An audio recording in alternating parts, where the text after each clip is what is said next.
ఇప్పుడు రాష్ట్రం అప్పు దాదాపుగా జగన్మోహన్ రెడ్డి ప్రభుత్వం దిగిపోయే నాటికి 7,21,000 కోట్లు అని చెప్పి అసెంబ్లీలో చెప్పారు. అలాగే ఇప్పుడు ఏడాది కాలం 14 నెలల కాలంలో 1,75,000 కోట్లు అప్పు చేయటం, ఇంకా పరిపాలన అంటే ఈ టర్మ్ ఇంకో 4 ఏళ్ళు ఉంది. ఈ పరిపాలనలో ఇంకెంత అవ్వచ్చు?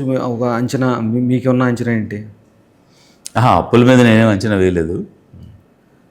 అయితే నేను మొట్టమొదటి గవర్నమెంట్ ఎన్నికైన కొత్తలోనే ఒక మాట చెప్పాను. ఏంటంటే వాళ్ళు ఇచ్చినటువంటి హామీలు నెరవేరాలంటే అంటే ఇచ్చినటువంటి హామీలు ఈ రాష్ట్రంలో వచ్చే నిధులు అయితే సరిపోవు.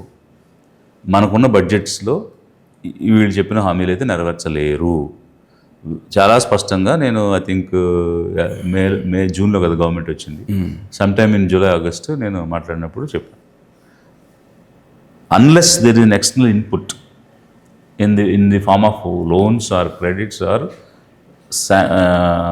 devolution of funds from central government, అట్లా ఏదో ఒక రీతిలో బయట నుంచి నిధి వస్తే తప్ప ఈ హామీలు అమలు చేసే అవకాశం అయితే ఈ ప్రభుత్వానికి లేదనేది ప్రభుత్వం ఏర్పడిన కొత్తలో చెప్పడం జరిగింది. కానీ విచిత్రమైన పరిస్థితి ఏంటంటే 1,70,000 కోట్లు మీరు అన్నట్టు వాళ్ళు అప్పు చేశారు, కానీ ఆ డబ్బుని పథకాల అమలుకు వాడట్లేదు. సో ఆ డబ్బు ఏం చేస్తున్నారు అనేటువంటిది చాలా ఆశ్చర్యకరమైన అంశం. మరి ఇప్పుడు నిజంగా చిత్తశుద్ధి కలిగిన ప్రభుత్వం అయితే వచ్చిన ప్రతి పైసాని ముందు ఇచ్చిన మాట కోసం వాడాలి. అది మానేసి వాళ్ళకి, వాళ్ళ అనుచరులకి, వాళ్ళ యొక్క పార్టీలకు సంబంధించి ఆదాయం వచ్చే మార్గాలు చూస్తున్నారు వాళ్ళ కమ్యూనిటీస్కి తప్ప జనానికి ఇచ్చిన మాట నిలబెట్టుకోవడానికి అయితే ఈ ప్రభుత్వం పనిచేయడం లేదనేది కలుగుతున్న అభిప్రాయం. సో ఇది మరి అయితే నిజంగా వాళ్ళు అమలు చేయాలి అనుకుంటే ఇంచుమించు ఒక 5 లక్షల కోట్లు అయితే బయట నుంచి రావాల్సిన అవసరం ఉంది. అది అప్పు రూపంలో వస్తుందా, కేంద్ర ప్రభుత్వం ఇస్తుందా, వరల్డ్ బ్యాంక్ ఇస్తుందా అనేది పక్కన పెడితే ఇది ఒక అంశం. బట్ వీళ్ళు చేస్తున్న అప్పులు ఈ సూపర్ 6 కానీ పేదలకు ఇస్తానన్న సంక్షేమ పథకాల అమలు కోసం అయితే కనిపించడం.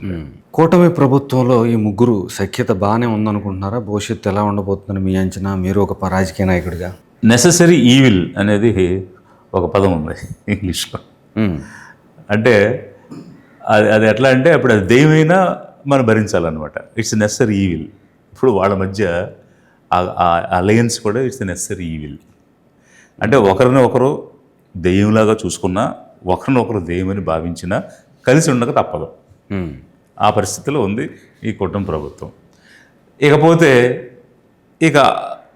వాటితో పాటు మరి కొన్ని ప్యాకేజీలు ఉన్నాయా, కమిట్మెంట్స్ ఉన్నాయా ఏంటనేటువంటిది ఏదో అంటారు కదా, బ్రహ్మదేవుడికి ఇరుకు ఏదో అంటారు కదా, అట్లాగా ఆ దేవుడికి తెలియాలి ఏముందో ఆ మధ్య అనేది. ఆయన ఎందుకు 15 సంవత్సరాలు ఇతనే సీఎం ఉంటాడు అంటాడు, 40 సంవత్సరాల్లో తెలుగుదేశాన్ని మేమే నిలబెట్టామని ఇంకో చోట అంటాడు. 4 దశాబ్దాలుగా ఉన్న తెలుగుదేశం పార్టీని మేము నిలబెట్టామని ఒక పక్క చెప్తారు, 15 సంవత్సరాలు ముఖ్యమంత్రిగా ఉండాలని ఇంకో పక్క చెప్తారు. సో అట్లా కాంట్రడిక్టరీ స్టేట్మెంట్స్ ఎందుకు ఇస్తారో అనేది మనకు అర్థం కాదు. కానీ ఆ కమిట్మెంట్స్, ప్యాకేజెస్ ఏమున్నాయో కానీ ఇప్పుడు అయితే కలిసి ఉన్నారు. కలిసి ఉండాల్సిన అగత్యం కూడా ఉంది. వాళ్ళు విడిపోవడం వల్ల వాళ్ళకే నష్టం, ఆ విషయం వాళ్ళకి తెలుసు, అందుకు కలిసి ఉంటున్నారని నేను అనుకుంటున్నాను. బట్ ఏదేమైనా వాళ్ళు కలిసి ఉంటారా, విడిపోతారా, లేకపోతే వైసీపీ పుంజుకుంటుందా, వెనకబడుతుందా అనేదాంతో మాకు సంబంధం లేదు. ఎందుకనంటే మేము లిబరేషన్ కాంగ్రెస్ పార్టీగా అధిక జనంతో కలిసి, అధిక జనుల ఓట్లతో కలిసి, ఆ అధిక జనం ఓటు ద్వారా అధికారంలోకి రావాలనేది మా ఉద్దేశం. Because we are 80%, poor people are 70%. So పేదరికంలో వచ్చిన పార్టీ నాయకత్వానికి ఓట్లు వేసుకుంటే ఆటోమేటిక్గా అధికారం మాకు వచ్చేస్తుంది. లిక్కర్ స్కామ్కి సంబంధించి జగన్మోహన్ రెడ్డి అరెస్ట్ జరుగుతుంది, అక్కడ దాకా వస్తుంది కేసు అని చెప్తున్నారు. ఇంకా లిక్కర్ స్కామ్ జరిగిందని అనిపిస్తుందా? వార్తలు చూస్తుంటే ఏమనిపిస్తుంది? కావాలని పెట్టినట్టు అనిపిస్తుందా? స్కామ్ జరిగింది అనేది మరి ఆ ఇన్వెస్టిగేషన్ టీం అయితే వెలికి తీయాలి.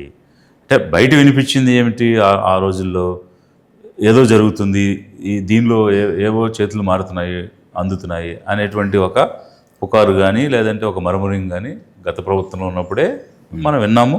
వీళ్ళు బాహాటంగా ఇచ్చిన స్టేట్మెంట్స్ కూడా ఉన్నాయి. ఏది లిక్కర్లో చాలా ముడుపులందాయని, చాలా కరప్షన్ జరిగిందని అనేటువంటి మాటలు అయితే ఉన్నాయి. అయితే ఏదైనా చట్టం అనేదానికి ప్రూఫ్ అనేటువంటిది అవసరం. ఇప్పుడు మన న్యాయదేవతకి కళ్ళకు గంతలు కట్టేది దేనికి? సాక్ష్యం బేస్డ్గానే కదా ఏదైనా జడ్జిమెంట్ ఇచ్చేది. సో కళ్ళతో కాదు కదా. అందుకనే ఒక డాక్యుమెంటరీ ప్రూఫ్ ఉంటేనే అది స్కామ్ జరిగిందా లేదా అనేది ప్రూవ్ అవుతుంది. అలాంటి ప్రూఫ్స్ అయితే ఎక్కడ కనిపించడం లేదు. అంటే మనకున్న అవగాహన ప్రకారం, మనం చేసిన స్టడీ ప్రకారం ఒక పాలసీ చేంజ్ అయితే జరిగింది. గతంలో ప్రైవేట్లో ఉండేది, అది గవర్నమెంట్లోకి మార్చారు. గవర్నమెంట్ ద్వారానే విక్రయాలు జరిగాయి.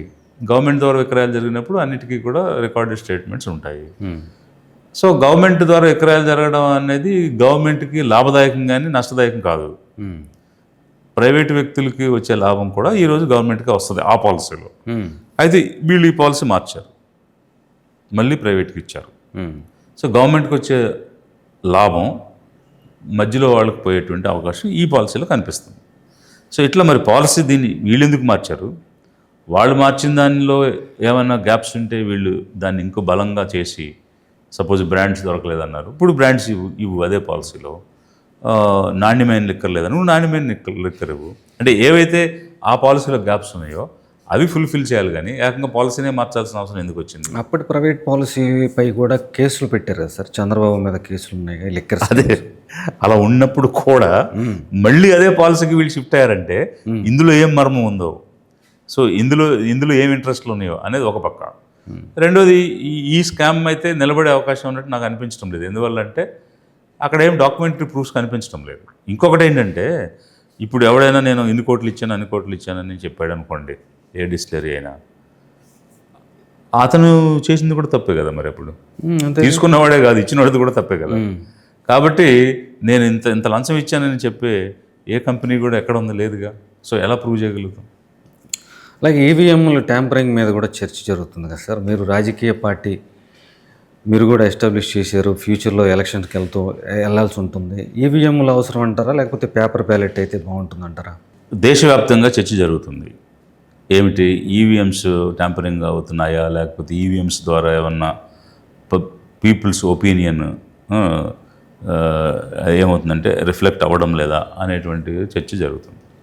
సో ఇక్కడ నేనేమంటానంటే, బెనిఫిట్ ఆఫ్ డౌట్ కింద ప్రజల్లో అనుమానం వచ్చింది కాబట్టి మెషిన్స్తోనే నేను పోలింగ్ చేస్తానని ఎలక్షన్ కమిషన్ ఎందుకు పట్టుబడుతుంది? ప్రజల్లో డౌట్ వచ్చిన తర్వాత ఇందులో తప్పేం లేదు, పొరపాటు ఏం జరగలేదు, ఇవి హ్యాక్ చేయడానికి అవకాశం లేదు, ట్యాంపరింగ్ చేసే అవకాశం లేదని ప్రూవ్ చేయాలని ఎందుకు ప్రయత్నం చేస్తున్నారు మీరు? మాకు డౌట్ ఉంది. Because people are supreme. ప్రజాస్వామ్యంలో ఓట్లు వేసేది ప్రజలు. సో ప్రజలకు కావాల్సిన విధానంగా మీరు చేయాలి. ఈవీఎంస్, ఎలక్ట్రానిక్ ఓటింగ్ మెషిన్స్లో తప్పు జరుగుతుందనే భావన మాలో ఉంది. కాబట్టి అది వద్దు, మాకు బ్యాలెట్ పేపర్ పెట్టండి అంటే, లేదు మెషినే పెడతానంటే నువ్వెవరవే, అసలు నీకేం ఇంట్రెస్ట్, నువ్వెందుకు ఈవీఎం పెట్టాలనుకుంటున్నావు? లిబరేషన్ కాంగ్రెస్ పార్టీ చాలా స్పష్టంగా బ్యాలెట్ పేపర్తోనే ఎన్నికలు జరిపించాలి, ఈవీఎంస్తో ఎన్నికలు అనేటువంటివి వద్దు. ఎందుకనంటే any electronic machine can be hacked. అది ఎలక్ట్రానిక్ మెషిన్స్ తయారు చేసినట్టు చెప్పారు కదా, మస్క్ చెప్పారు, ఇంకొకరు చెప్పారు.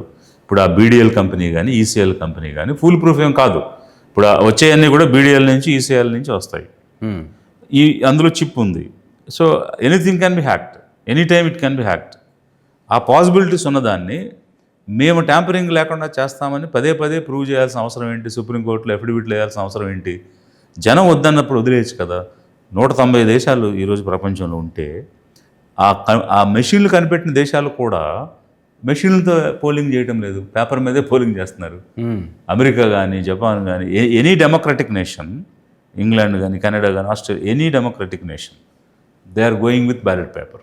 ఓకే. సో మీ ఇంట్రెస్ట్ ఏంటి? మీరు ఎందుకు ఈవీఎంస్తో వెళ్తారు? బ్యాలెట్ పేపర్తోనే వెళ్ళాలనేది మా డిమాండ్. దానికోసం ఎవరు ఉద్యమం చేసినా వాళ్ళతో కలిసి పనిచేస్తాం. ఇప్పుడు బాన్సెఫ్ ఉద్యమం చేస్తుంది, వాళ్ళతో కలిసి పనిచేస్తున్నాం. అలాగే ఎవరు ఉద్యమం చేసినా, ఎవరు ముందుకు వచ్చినా వాళ్ళతో కలిసి పనిచేస్తాం. ఈ పాయింట్లో నేను ఇంకొక క్వశ్చన్ కూడా వేయాలనుకుంటున్నాను. ఏంటంటే, ఇంచుమించు సమాజ్వాదీ పార్టీ లాంటివి, ఎన్సీపీ పార్టీ లాంటివి కూడా ఈవీఎంస్ మీద డౌట్స్ ఎక్స్ప్రెస్ చేశాయి. కాంగ్రెస్ కూడా ఎక్స్ప్రెస్ చేసింది, 5 గంటల తర్వాత పోలింగ్ అని వీడియోలు ఇవ్వండి అది ఇదని. ఇప్పుడు ఈవీఎంస్ వద్దు, బ్యాలెట్ పేపర్ పెట్టమని కాంగ్రెస్ ఎందుకు అడగడం లేదు? కాంగ్రెస్ అడగొచ్చు కదా. ఒకవేళ కాంగ్రెస్ కూడా అడిగితే, అంటే ఐఎన్సీ అడిగితే, బీజేపీ ఒక్కటే మిగిలిపోద్ది. ఒక్క పార్టీ బరిలో ఉన్నప్పుడు రెండో పార్టీ వద్దంటే మానేయాలి. ఇక మిగిలిన పార్టీలను వద్దన్న తర్వాత ఎలక్షన్ కమిషన్ చచ్చినట్టు మార్చాలి. మార్చాలి. సో కాంగ్రెస్ కూడా బ్యాలెట్ పేపర్కి వెళ్ళాలని డిమాండ్ చేయమని మేము కూడా డిమాండ్ చేస్తున్నాం.